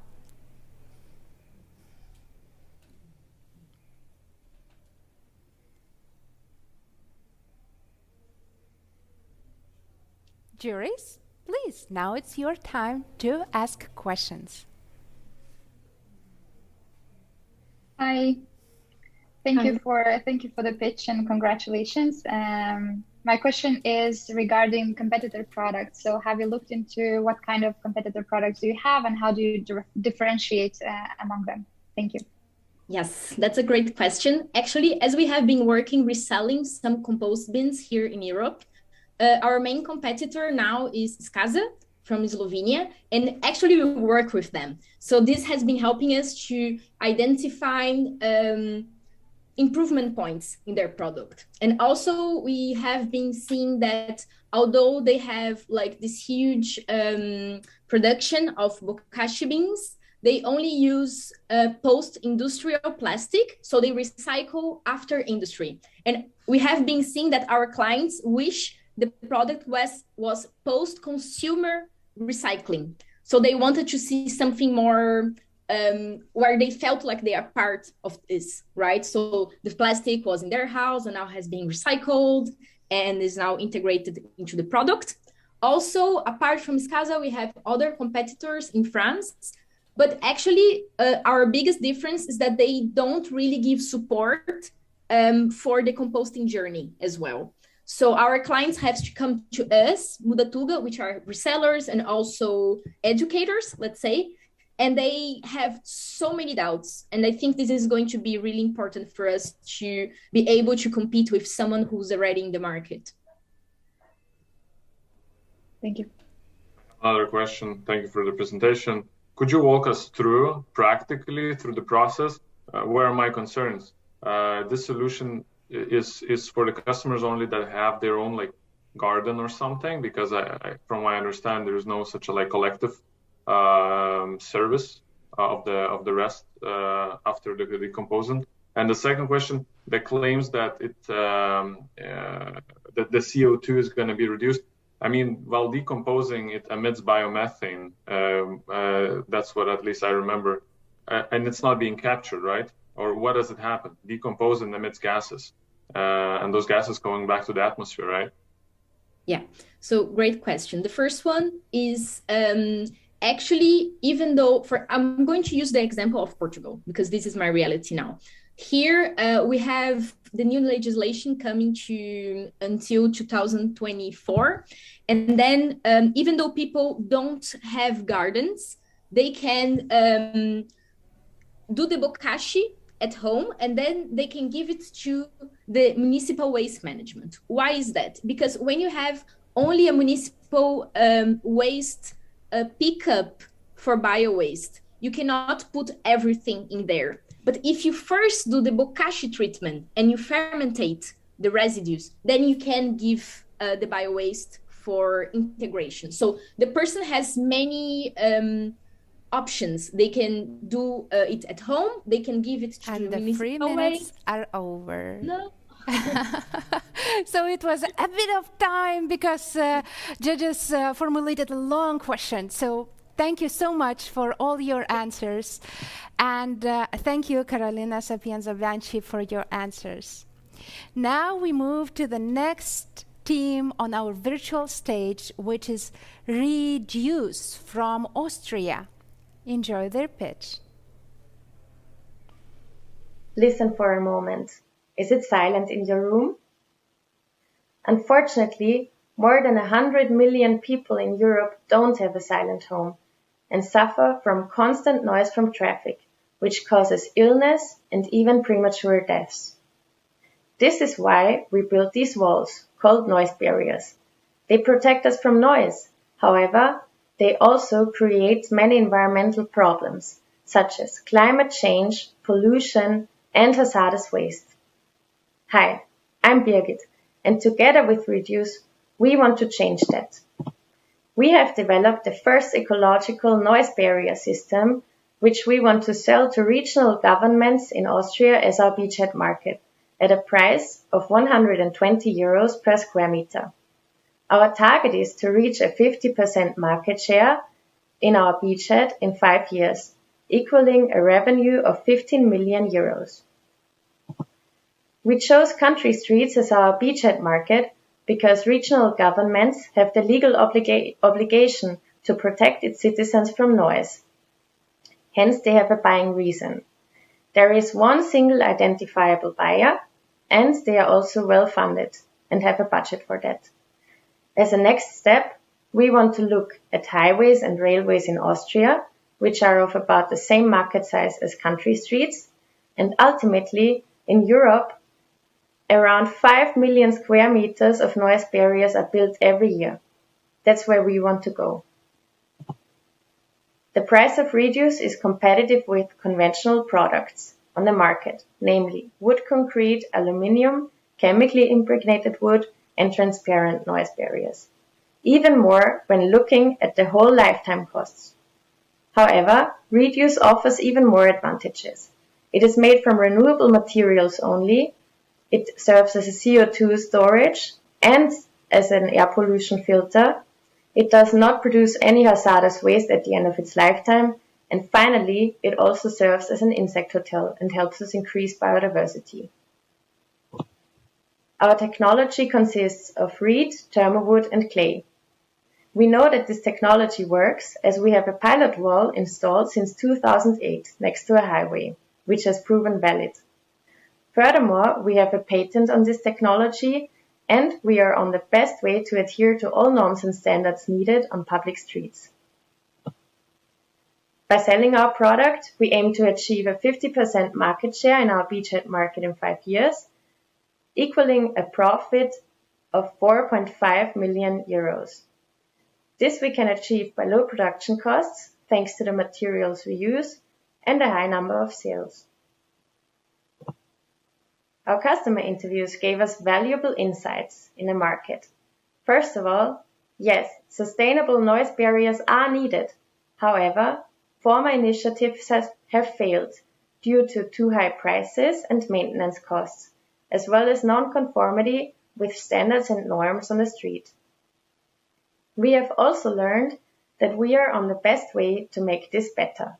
We can offer at a competitive price, and we're on the best way to meet all norms and standards needed for public streets. Based on the materials used, with Reduce, we can store CO2 with each square meter built. The only product which can achieve this on the market so far is chemically impregnated wood. However, this material is toxic due to its impregnation. By serving our beachhead market with a 50% market share in 2026, we can save 12,000 tons of CO2, equaling the emissions of 1,800 Europeans. And this is us. I'm Birgit, a corporate strategist, and together with Christina, our sustainability expert, and Max, our research partner, we have a dream. We want to reduce noise and environmental problems at the same time. We want to achieve a 50% market share and reduce CO2 emissions as stated. And ultimately, we want to start the sustainable noise barrier revolution, which we call in German die Lärmschutzwende. Thank you. Hi, Birgit van Dubendorp. Hello. Thanks for having me today. Thank you for your smile when I just did what I did with your surnames. Thank you so much. How are you feeling today? Yeah, great. I'm excited to be here and happy to introduce you to Reduce. So nice to hear from you. Are you ready for your Q&A session? Yes. All right, so let's start 3 minutes now.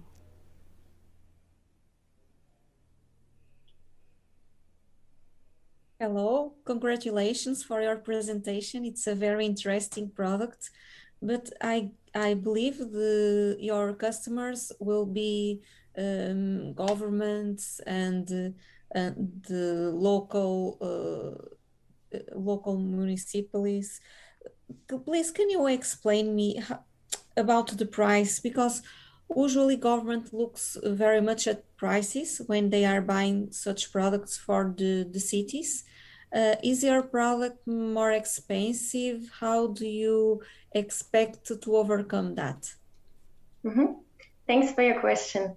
So first of all, to our customer segments, yes, our main customers will be governments. So as stated already, our beachhead market will be regional governments. So they have like the country regional streets where they build walls, but also highway companies, which are also governmental organizations, as well as railway companies, which are also normally governmental organizations. So these are our main markets. However, it is not only limited to governments, our markets, but also we have industry customers with a loud and noisy industry, as well as supermarkets that also have to build noise barriers, and private person. However, of course, the governmental organizations are our biggest market. And second of all, yes, the price is the most important factor. However, in the public tenders, they already identify which type of noise barrier wall they would like to have. And they identify certain criteria which noise barriers they will want to build up. For instance, the material is already decided on at that time. And according to the price, we are actually competitive in a purchase price with other products, especially with aluminium and concrete. And plastic, of course, it's, as you have seen in the graphic, it's very expensive. It's only chemically impregnated wood that can be cheaper than our product. However, now with current wood prices, it will also be probably competitive. Okay, thank you and good luck. Thank you.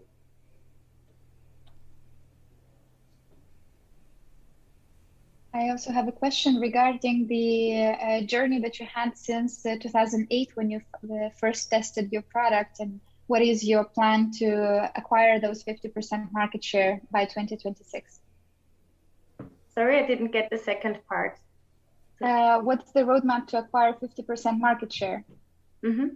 Okay, so first of all, to the project, we do not exist since 2008.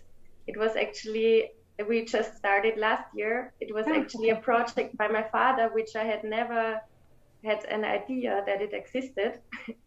But we just recently found out that this wall was developed in a big EU project by my father. And that at that time, it was in 2008, nobody was interested in ecological solutions, especially in the public sector.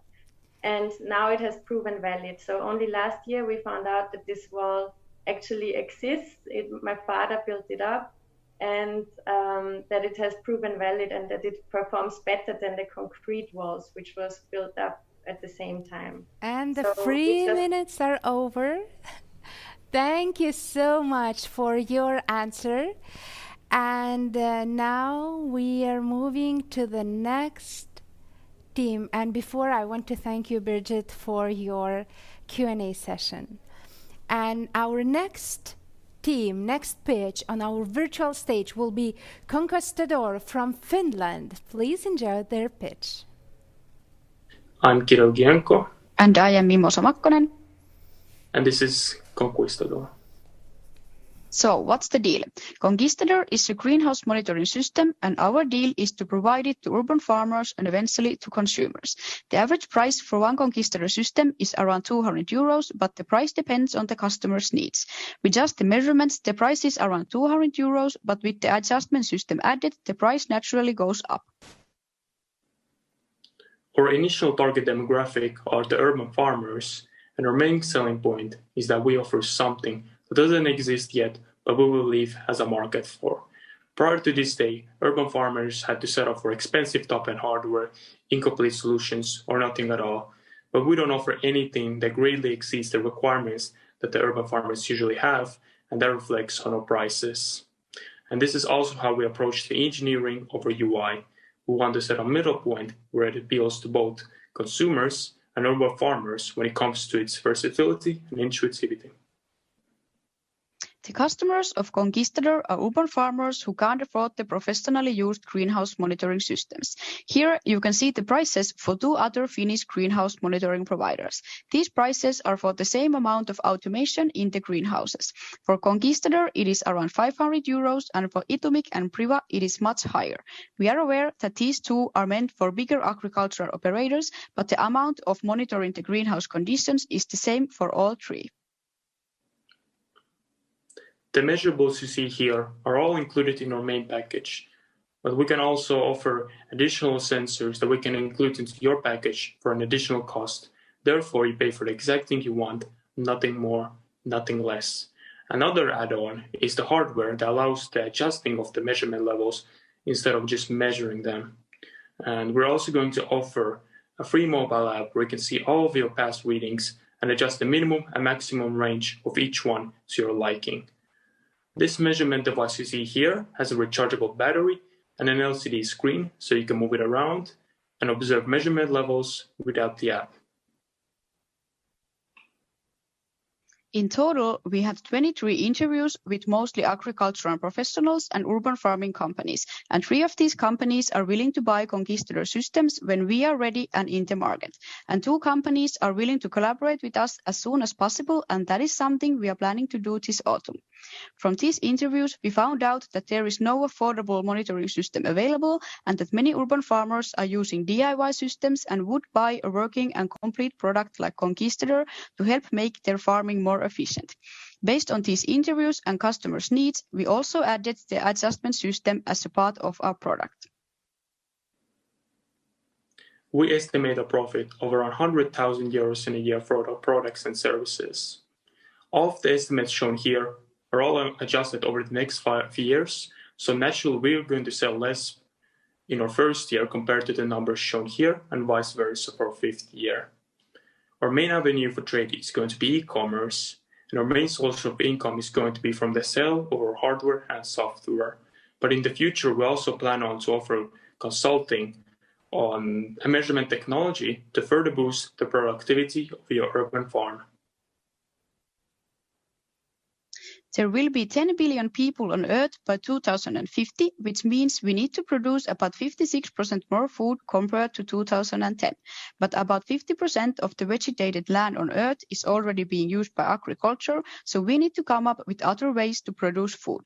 In 2010, agriculture emissions were 10.6 gigatons of carbon dioxide equivalent and were mainly caused by land usage. So, by endorsing urban farming, we can lower the carbon dioxide emissions even by 70% 70% compared to open field agriculture.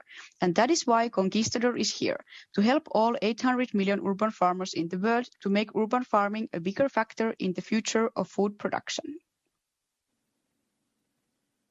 We are the founders of Conquistador, and the dream and goal is to open a new market in the field of agricultural measurement technology. We believe that by doing so, we will be popularizing urban farming further and thus reducing the dependence on retailers when it comes to obtaining decorative and edible plants. Once again, this is Kirill Gienko. And Mimosa Makkonen. And we hope that you had a pleasant time listening to our pitch. Thank you. Hello, Mimosa Makkonen. Hello. How are you feeling today?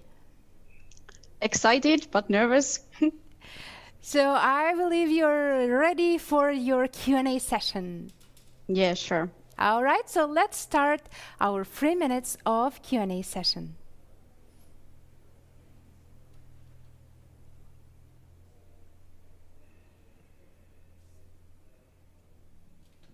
Hi, thank you so much for your pitch. And my question is, your team is you two founders who have environmental background.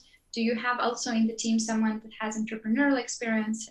If not, are you getting that kind of advisory from someone external? Thank you. Yes, right now it's just us two, but right now we are studying third year about energy and environmental engineering, and we have few project courses going on this autumn, and we are working with this Conquistador measurement system on these project courses, and we are getting a lot of support from our school and from our teachers, and they are encouraging us to make it into a real business, and they will be providing us some business plan advisory. Thank you, and good luck. Thank you.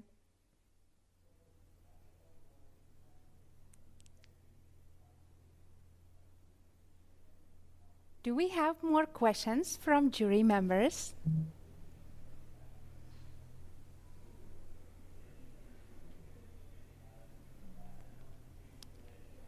If not, then I have a second one. How do you plan to tackle your market and to onboard the clients onto your product?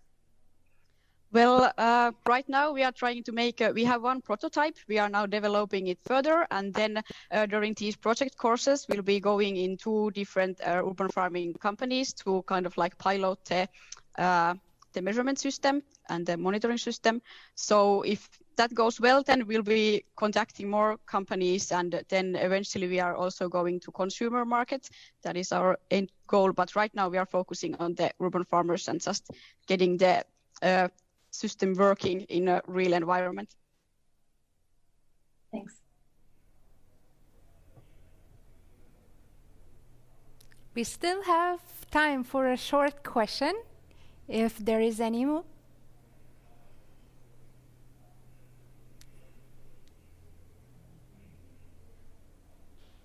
Seeing none, I would like to thank you, Mimosa Makkonen, for your answers in Q&A session.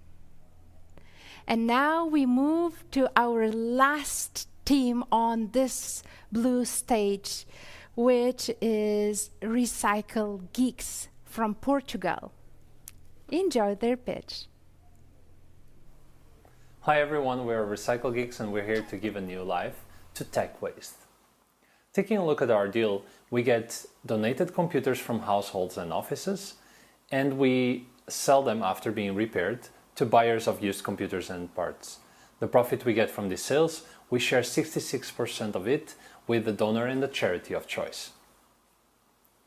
The used computer market in Europe is quite substantial, and we chose Spain and Portugal to be our beachhead market since we're based in Portugal, and this will be physical presence is a major element of it. We haven't found a direct competitor, but we do know that there's a lot of activity of similar players in analogous markets such as Swappy and ThreadUp, which work respectively with refurbished phones and pre-owned fashion items.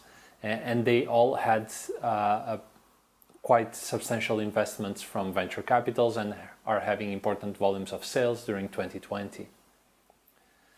The main proposition when buying from us is to be able to get a used computer which has equivalent performance to a new computer for a significantly lower price. Not only we have lower prices, but also lower climate impact for equivalent performance. The way we work is by getting these old and broken computers donated to us, and after being analyzed by our teams, they'll follow one of two paths. Either they will be disposed of appropriately when we realize that there's no longer any ability to repair them, or if they're able to be repaired, we'll make these reparations and we'll sell them, keeping this leverage by our RecycleGeeks database, which includes frequent reasons for a computer to be with issues, and also the historical and expected prices of certain parts. And we use this to make available several second-hand refurbished computers in the market. In terms of customer discovery, we counted with 75 donations from 25 different clients, and we reached almost 100 items already sold. Our customers definitely liked our price-quality ratio and the feeling they're buying local, and helping the greater good is also a positive element on their sales. On the other hand, they definitely told us that they do want to get these items tested, and they appreciate having a free return period to make sure that they're comfortable with having a computer that is not new. In terms of financials, beyond the numbers that you can see on the screen, we would like to highlight that we have already tested profit and product with all the sales we had so far. We are assuming that we're going to get supply from Western Europe, starting with Portugal and Spain at the beginning, and we are hoping to have a high growth market. And even though we know that this is a high growth market, we also are aware that the market size is quite uncertain because there's not a lot of information on pre-owned items and their respective sales. The climate impact is one of the points where we can drastically reduce the emissions because as compared to a production of a new laptop, our emissions are mostly related with transportation. According to our estimates, by year 5, we expect to save 4.2 million CO2 equivalent kilos per year with the sales of refurbished computers, which will prevent sales of new laptops. Our main dream here is to reduce in 50 tons the number of computers that are dumped too early in the next 2 years. We want to play a part on the creation of a market for used computers and parts, and we do aim at being in at least 8 cities and 2 countries after 3 years, while remaining financially self-sustainable. My name is João Botelho, and together with João Pinto, we are the co-founders of RecycleGeeks. We are very happy to be here, and we are now able to take your questions. Thank you very much. Hi, João Botelho. Hi, good morning, everyone. How are you feeling today? Doing very well, thank you. So nice to hear. Are you ready for your Q&A session? Absolutely, let's go. All right, so your 3 minutes starts now.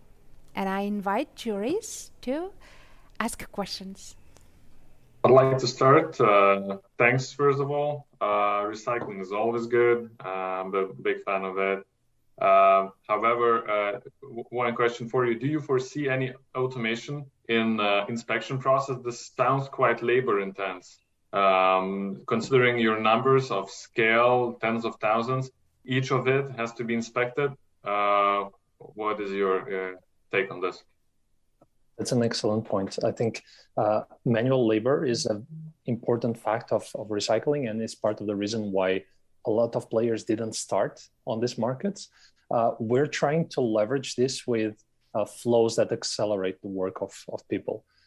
So starting at the beginning, we would have a flow that tells the operator, okay, in presence of this issue, the solution is probably that.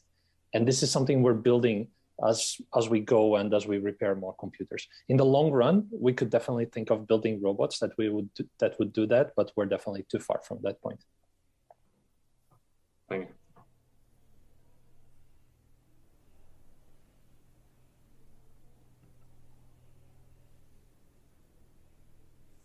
Okay.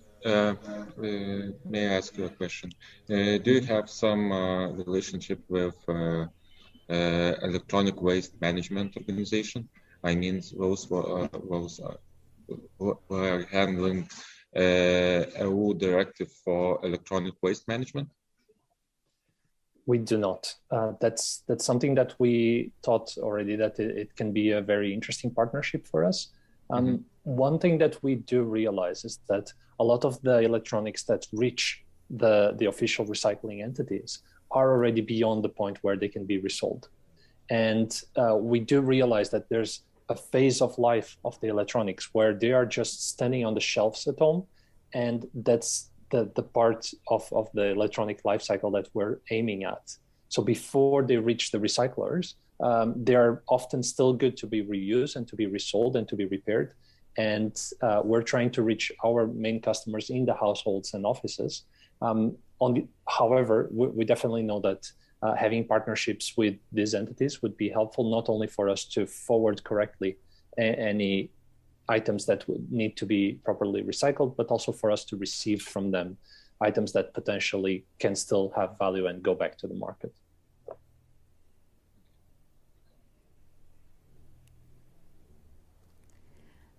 Thank you for your answers, Joel Batel. Thank you very much. Thank you. And that was our last team in the Urban Solutions pitching stream. And that was the last team in our blue stage. And now I would like to thank you, all the teams and jury. Your input, your ideas are very much appreciated, and your great work are very much appreciated. Now we will let the jury go off the screen to decide who will be today's our top best solutions for today, as we heard all the pitches. We will have top 2 winners on each of the theme, and this will be announced on the main stage at 2 CST time zone. Also, top 2 teams from each of the theme will get opportunity to compete in ClimateLaunchpad Global Grand Final, which will happen in October 27th to 29th. And additionally, one best team today from each of the theme will have opportunity to pitch on the main stage again, to have more fame and also to have great prizes. So looking forward to seeing the most promising sustainable ideas, cleantech ideas in Europe. And I believe you don't want to miss this action on the main stage. Once again, I would like to thank all the teams, jury, members, event organizers, and of course our audience for this great event, for all the amazing ideas that everyone is really taking care of Mother Earth, of being in the better community, on being in the better place in the world. And thank you so much for joining this blue stage, and it was a great honor for me to be on this stage hosting and moderating this part of ClimateLaunchpad European Finals 2021.